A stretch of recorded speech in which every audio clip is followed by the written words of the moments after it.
Hey guys, hope everybody's doing great tonight.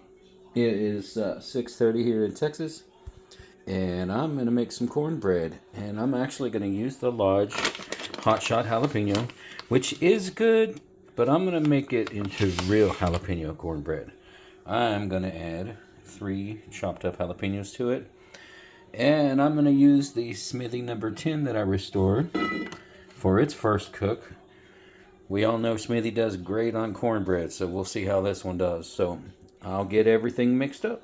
Alright guys, got everything mixed up. I did add an extra egg so it'll stick together a little better. And then with the extra jalapenos in there, so everything should be good. We're going to use this little trivet, so when it gets up to temperature, I'll bring it out.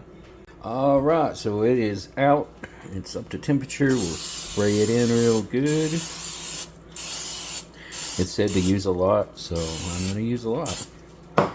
Alright, let's get it poured in there. Alright guys, it's in there. I'm going to take and throw this in the oven for 25 minutes and we'll see how it looks. Alright guys, it stayed in there 25 minutes. You can see it separating around the edge of the Smithy. Everything looks good. It's nice and solid.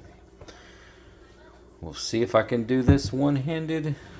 I don't want to break this, but let's see if it'll... Well, there it goes. It just flew out of there.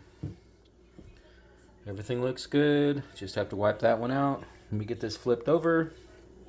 Alright guys, I pulled it out. Went ahead and cut it up. Everything looks great. Cooked all the way through. Came right out of the skillet. Skillet did good.